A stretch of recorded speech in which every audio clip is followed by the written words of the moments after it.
Hi everyone. I've had a few requests from people asking me to do a quick little video about hand wrapping.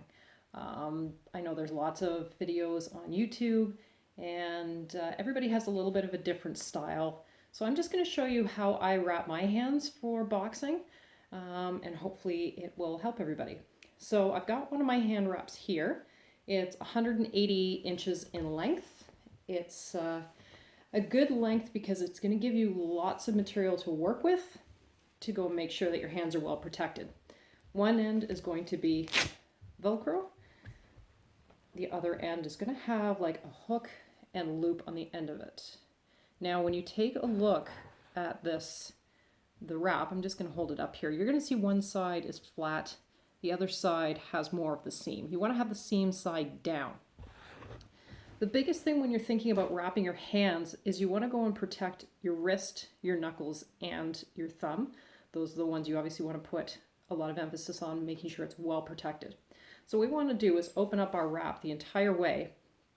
And with that seam side down, you're going to hook it over top of your thumb. It doesn't matter which hand you start with.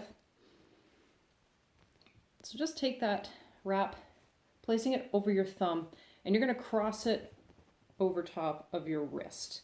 So you're going to be starting this way, just so you've got this hook coming across the top of your hand rather than behind it. One key thing is try and keep your wrap as flat and even as you can. It's going to make your life a little bit easier. So we're just going to start off going around the wrist about 3 or 4 times, just to start adding some stability.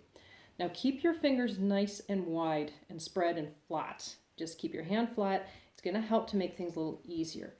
What I typically do is I'll go up around, across the hand after I've gone around my wrist, and go once over the knuckles. And you're going to come back down and then start going in between the fingers. So you've gone over the knuckles, you've gone back down towards the wrist, around the thumb, thinking of the thumb as an anchor, and then start going in between each finger. So starting with the first, going through the middle, and then back through the in between the pinky and the ring finger. Keeping a nice tension, you don't want it really, really tight, but you want it to be snugged because you want it to be protected. So once you've gone in between the fingers, what we'll do is go around the wrist once, just to kind of anchor that in place. Now your wraps are going to twist up a little bit, and that's fine. And just take your time and straighten them back out. Once you've gone around the wrist, start to go back up towards the pinky finger again, going underneath around the palm, and then start to go around your knuckles a few times. Try not to go past this joint, this knuckle joint here. I try and keep it almost in line with my pinky. So again, keeping your fingers nice and spread wide. I try and wrap around about 3 or 4 times. We're just going to work out the rest of that wrap over here, getting it straight. So we've got around your knuckles a few times. We're going to drop back down, and now we're going to go behind the hand and up around the thumb.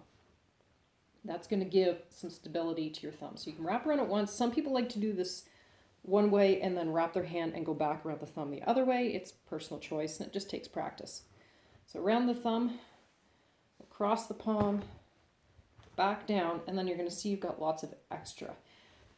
And what you can do with that is just put the extra around your wrist. It's going to help give you extra stability. And it depends how much you've gone around the knuckles here. So it should be snug, it should be comfortable, it should not be cutting off circulation. So if you make a fist, you should be able to go and feel all of your knuckles, but you should feel a little bit of padding there. So there you go, guys. Hopefully that helps.